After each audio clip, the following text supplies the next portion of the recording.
Okay, nice, nice. Yeah, I heard Alex Becker talk about you guys quite a bit. Yeah, Alex Becker has been awesome.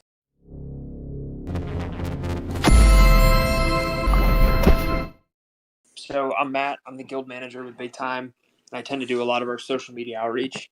Busy day, busy but good. Minimal bugs, but it's exciting to like double the number of users in the game. That's always a win.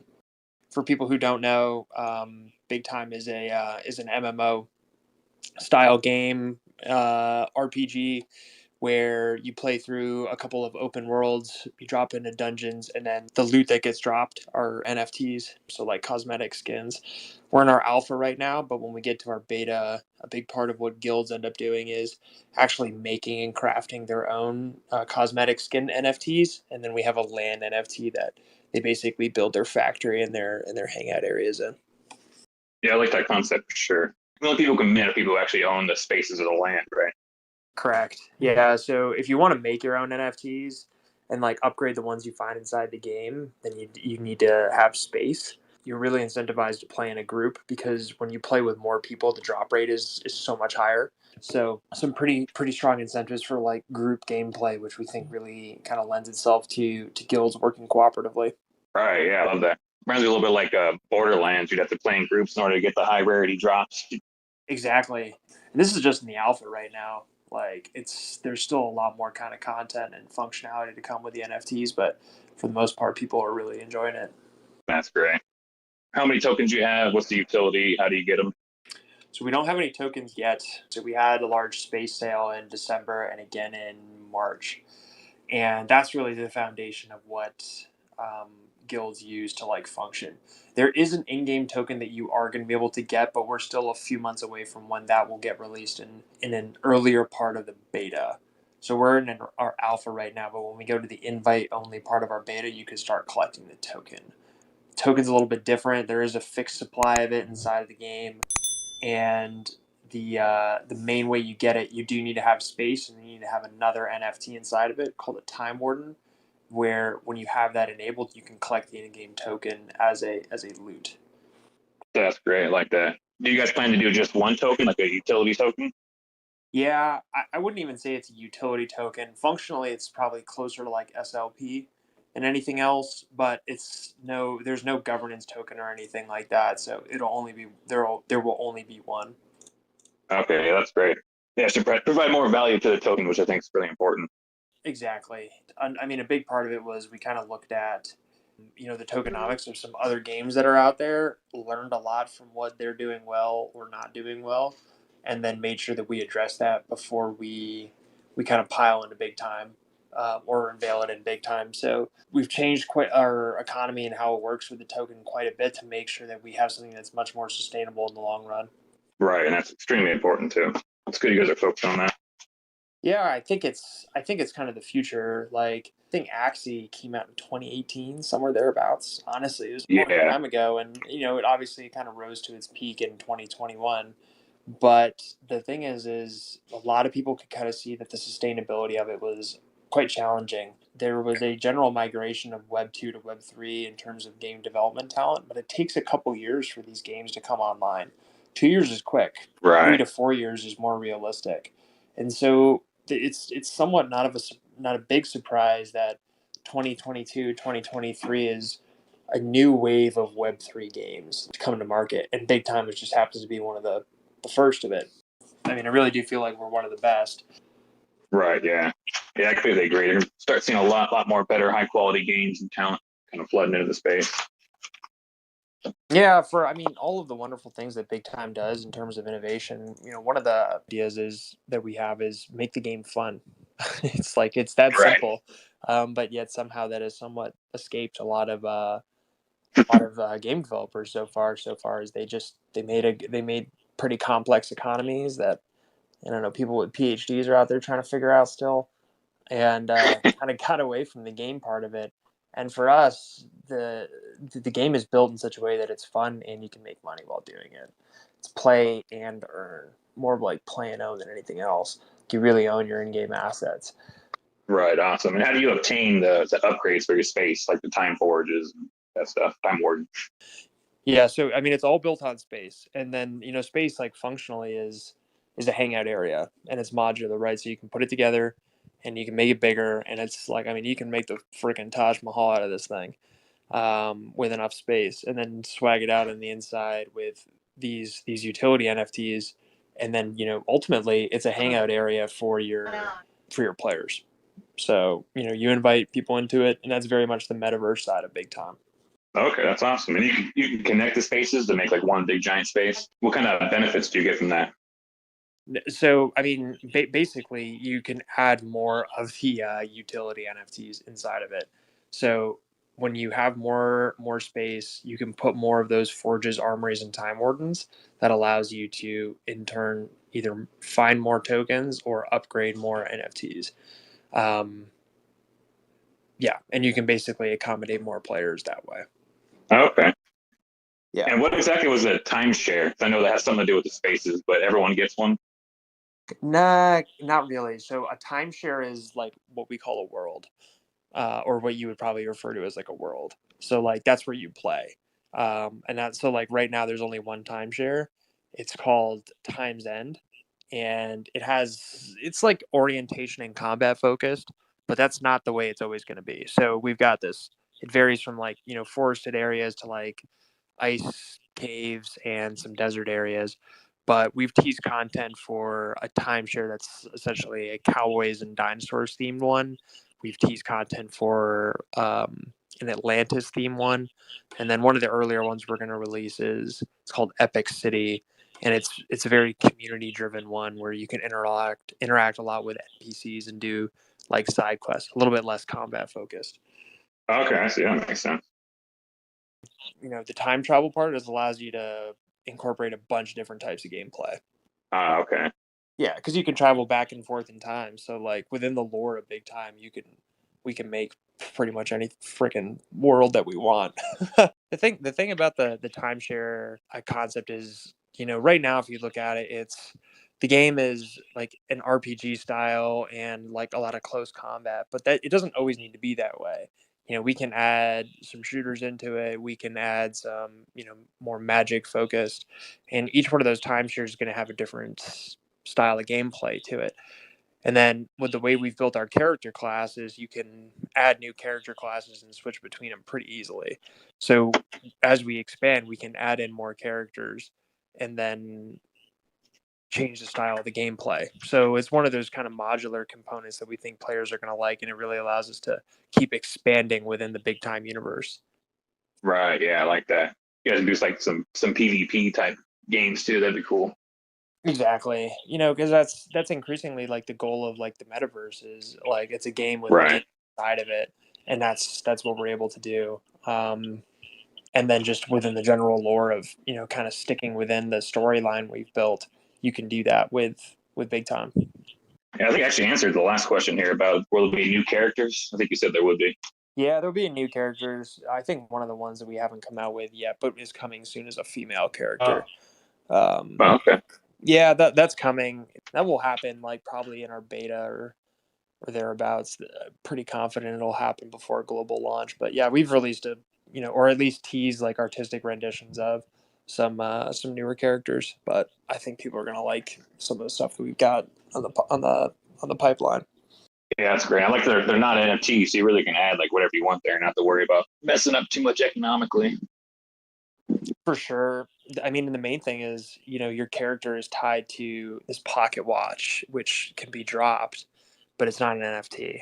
And we can add more into them, and then you kind of like have to keep leveling them up as you get to different tiers within them. So it kind of constantly forces advanced players to interact with newer players too. It's really interesting. I like that. Yeah, it helps keep the content fresh. And then like we kind of aim for a community focused game where it's aiming for mid to advanced level players. You can see that from like the computer specifications that you need. It's not super crazy in terms of what you need in order to play the game. By constantly kind of mixing and having advanced players interact with new players, it's a very kind of community focus, and does I think a kind of like a healthier job of managing the play styles that end up in the game. Creates a better culture. Oh yeah, definitely. I've seen that play out, and most of all on Axie Infinity, but other projects too. Really, that OG crowd that kind of passes down their knowledge, ushers in the new wave. It pays dividends for everybody. You can make a game that's like so complex that nobody would ever want to play it. And I mean, some people are like, well, the graphics are good, but why don't you make them better or more realistic? And it's like, I mean, don't get me wrong, we can make a game that looks more real than reality and nobody be able to play it. Like, unless you were, I don't know, sitting on top of like a Google fiber optic cable and had a $25,000 PC. But the thing is you end up having to balance what the number of players who can play the game with, computational or, network based limitations, and then optimizing what they do have. So we do spend a ton of time on the development team with optimizing kind of graphics and gameplay. Yeah, that's a good point. Never thought of that. Like the balance, kind of how advanced the game is, with how many users you actually could reach. I'm not sure if you guys have covered this already, but is there still a chance to buy space? And then if there is, how do we go about doing that? Yeah, it's on nft.bigtime.gg. You can still buy it on the open market. I think small rares going like around $105, $107 last time I checked. But no, you're still pretty early in terms of being able to come into big time.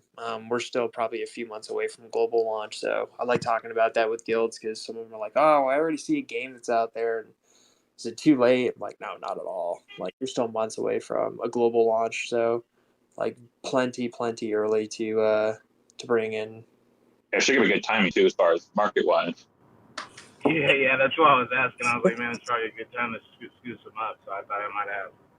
Yeah, it's a double-edged sword. Obviously the crypto markets are going through a bit of a bear right now, but Big Time has been pretty safe from it, in part because a substantial amount of our player population is not on Web3, and because I mean on our marketplace you can buy NFTs with a credit card, so you don't need to have a wallet connected. So it's a pretty unique way of bringing in Web2 people into it. Okay, nice.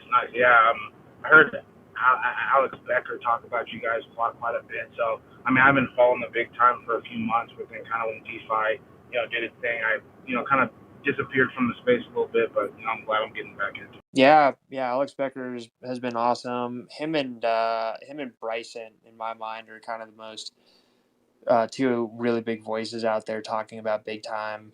For all the wonderful, innovative things I think we do at Big Time, it's not especially profound that we wanted to make a fun game.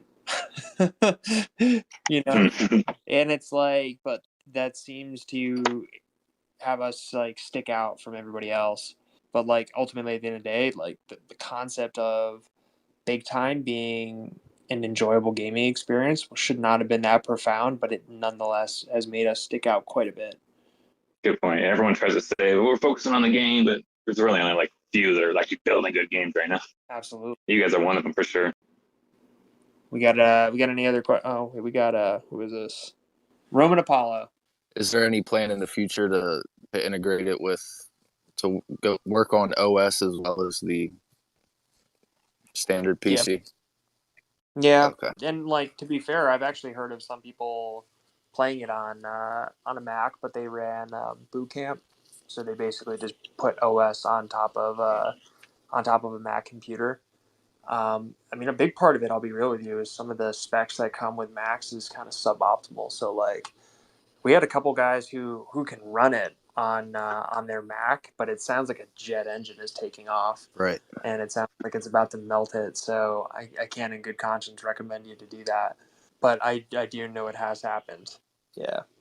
I'll look into it. Hopefully I can pick up something in the next few months.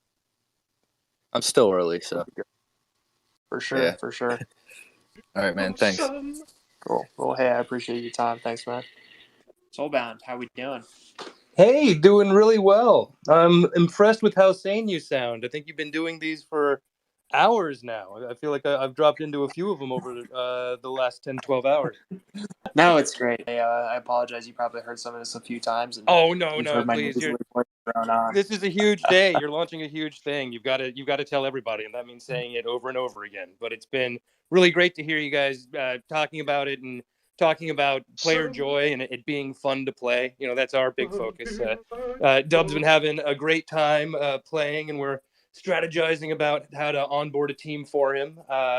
So it's been really interesting. It's great to watch you guys. Just wanted to say I appreciate you, because I know the grind, and you've been doing a great job all day.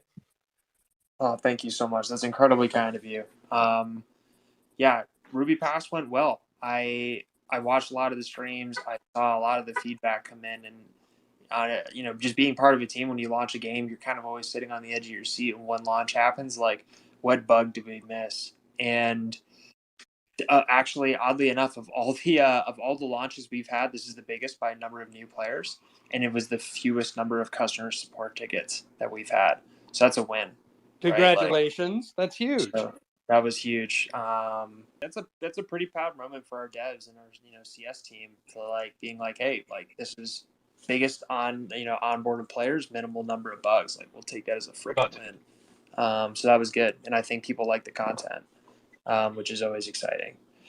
And I guess just for everybody else in here, Soulbound is one of the biggest player bases inside of Big Time. And they've got a lot of players. They've got a great community too, and a very unique way of building a cooperative sense of gameplay across multiple games, but especially inside of Big Time. So I value within our community, the people that are kind of nearest to my heart are the players. If you play Big Time, that's who I want to help out the most and interact with the most. And man, you guys really embody it. So thank you very much for listening in today and being a player of the Big Time. Yeah, thank you. Yeah, we've got a fair amount of space when the time comes. Our big focus is sort of engendering the fractalization of community organization that we think having real digital ownership in this space is going to provide. So it's really great to see projects like Big Time that are making something worth having that sort of emotional commitment to. Games become these really big parts of people's lives if they're good enough and they're built with care. So it's nice to see that really coming into this space. We think it's going to have a dramatic impact when coupled with the idea of really owning a piece of the world that you're co-creating, so to speak. Yeah, and that's what we're trying to do with Crit Theory. Is trying to bring in new games, new games, and kind of preach the gospel of what we're trying to do. And I think you guys kind of see it. It's trying to do something different, but it's been good I think for the most part for the last couple of years, and it's exciting to see where it's going to. We also released a heck of a roadmap. I'll admit a lot of that was a surprise to me, but it was great. It was whoa, not only did we release new content, more players, but there's a lot more stuff for people to chew on in terms of where Big Time's going to go in the future. Oh yeah, you folks are killing it. It's really lovely to see, and to see how committed you are to that long-term vision. I think that's so important. We've seen the proof that you can have these sort of perpetual digital worlds for at least the last decade. If we're going to build something that people can own and really meaningfully participate in, we need to think about them as long-term projects. So again, what we do isn't possible unless there's real excellent games out there to support and help grow a culture around. So it's always kind of great to see projects fulfilling that promise.